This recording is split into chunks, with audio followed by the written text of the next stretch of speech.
Fala galerinha do terceiro ano, espero que todo mundo esteja bem aí.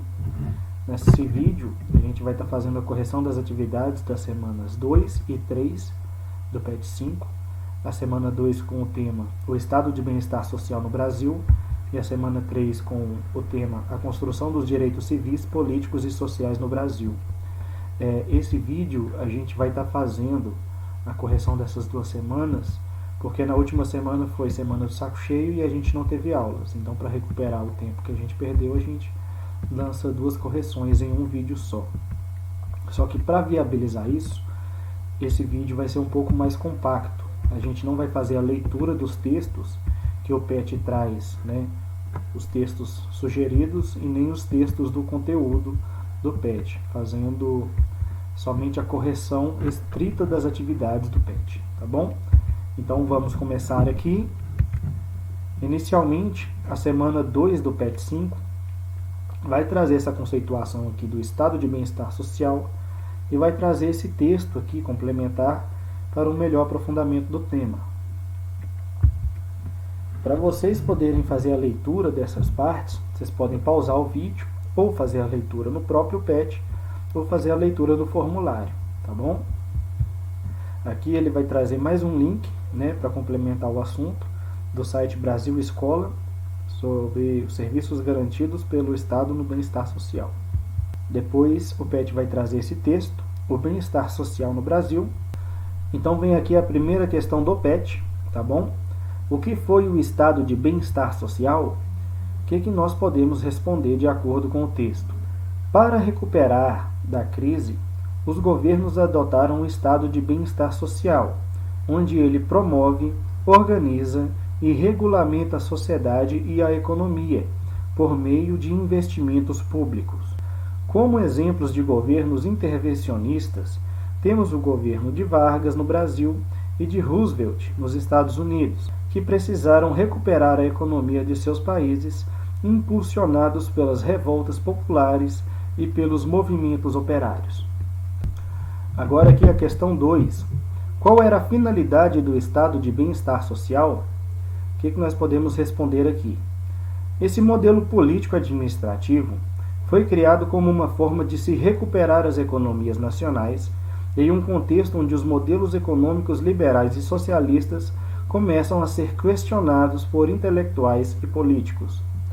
Pelos princípios do estado de bem-estar social, todo indivíduo tem direito, desde seu nascimento até a sua morte, a um conjunto de bens e serviços, que deveriam ter seu fornecimento garantido, seja diretamente através do Estado ou indiretamente mediante seu poder de regulamentação sobre a sociedade civil.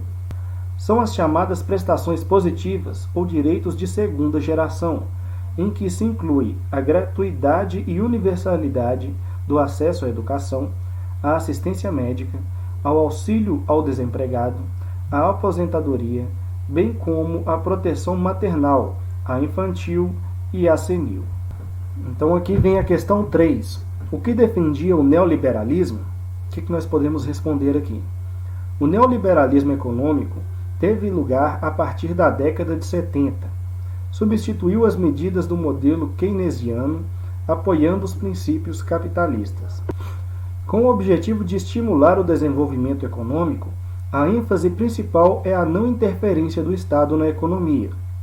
Os neoliberais defendem que a economia deve ser baseada no livre jogo das forças do mercado. Segundo eles, isso garantiria o crescimento econômico e o desenvolvimento social de um país.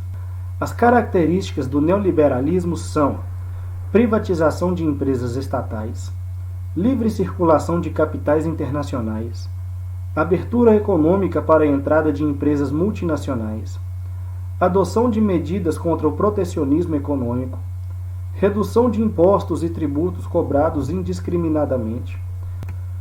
O neoliberalismo propiciou as relações econômicas internacionais.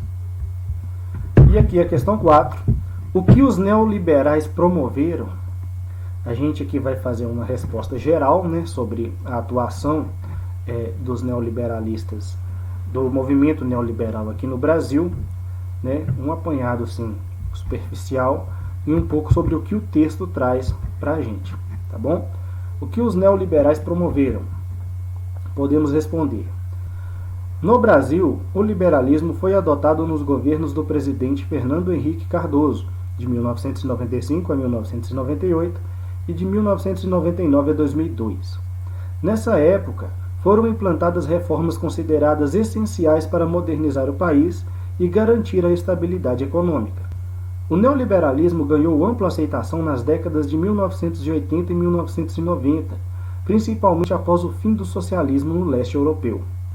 Os pontos básicos do projeto neoliberal para os países americanos foram sintetizados no chamado Consenso de Washington, em 1989. Integrantes do FMI, Fundo Monetário Internacional, e do Banco Mundial reuniram-se para analisar as economias do continente. Além dessas organizações, também se reuniram os representantes dos Estados Unidos e de diversos países latino-americanos. Dessa reunião, resultou um conjunto de medidas para controlar a inflação e modernizar o Estado. São elas: o ajuste fiscal, limitação dos gastos do Estado de acordo com a arrecadação, eliminando o déficit público; redução do tamanho do Estado, limitação da intervenção do Estado na economia e redefinição do seu papel com o enxugamento da máquina pública; privatização, vinda das empresas estatais que não se relacionam com as atividades específicas do Estado; abertura comercial, redução das alíquotas de importação e estímulo ao intercâmbio comercial, de forma a ampliar as exportações e impulsionar o processo de globalização da economia; abertura financeira, fim das restrições à entrada de capital externo e permissão para que instituições financeiras internacionais possam atuar em igualdade de condições com as instituições financeiras do país; fiscalização dos gastos públicos e fim das obras faraônicas; investimento em infraestrutura básica e terceirização. No Brasil, uma das críticas às medidas neoliberais implantadas é que, apesar de estabilizar a economia, o neoliberalismo não resolveu os graves problemas sociais do país. Além do Brasil, o neoliberalismo foi adotado nos seguintes países: Argentina, Chile, Estados Unidos, Grã-Bretanha, Escócia, Inglaterra e País de Gales, México, Peru e Venezuela. O Chile foi o primeiro país neoliberal, com o ditador Augusto Pinochet. E essa questão a gente também pode responder aqui de acordo com o que é dito no texto, tá bom? Segundo o texto, no final do século XX, o neoliberalismo ganhou força em oposição à ideia de um Estado regulador da economia e assistencialista.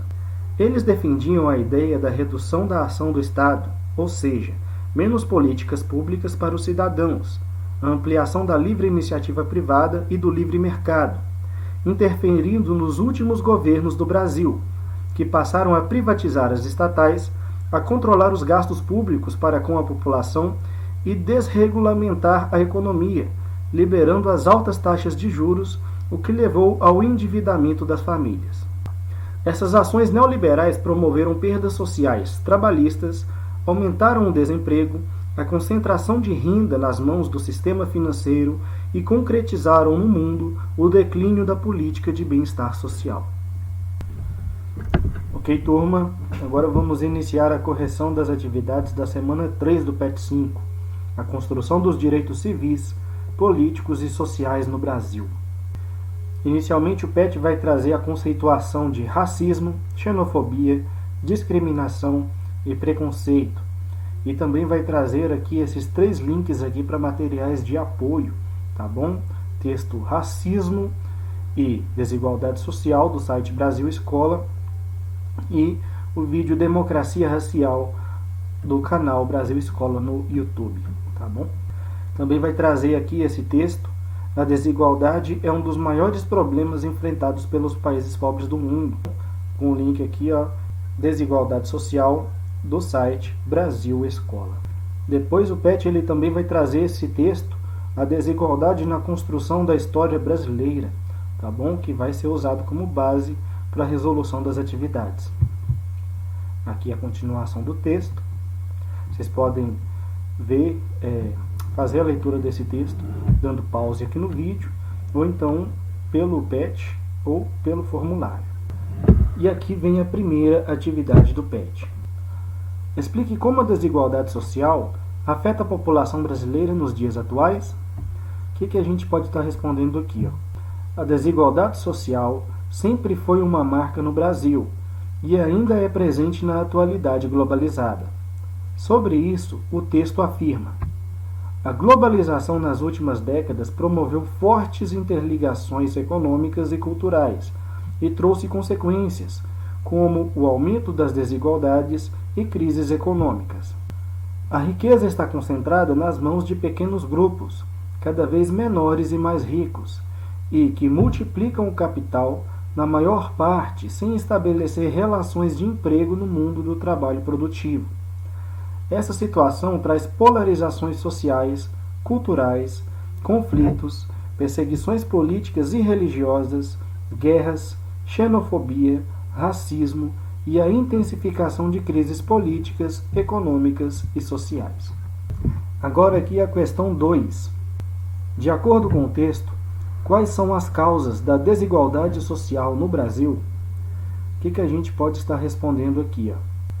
O texto descreve a desigualdade como uma consequência das transformações culturais decorrentes das interações colonialistas de Portugal desde o século XV com o território brasileiro, onde se enraizaram dinâmicas sociais que impunham oportunidades e tratamentos diferentes entre os grupos que compunham a população, no qual predominantemente os brancos eram privilegiados em relação aos negros e indígenas, e também em relação às mulheres, aos homossexuais e às camadas sociais mais pobres em geral, impondo a esses perdas irreparáveis decorrentes da discriminação, marginalização e exclusão, características de uma perspectiva eurocentrista herdada dos primórdios coloniais luso-brasileiros. E agora a questão 3 aqui, gente. Explique a finalidade do Estatuto da Igualdade Racial. O que a gente pode estar respondendo aqui? Segundo o texto, a legislação presente no Estatuto da Igualdade Racial traz um conjunto de regras e princípios jurídicos que visam a coibir a discriminação racial e a estabelecer políticas para diminuir a desigualdade social existente entre os diferentes grupos raciais. Tá bom? Espero que esse vídeo tenha sido de bom proveito para vocês. Semana que vem a gente vai estar voltando com o vídeo da correção da semana 4 do PET 5, tá bom? E continue acompanhando aí o canal. Deixe nos comentários as suas dúvidas e tamo junto. Muito obrigado e até a próxima.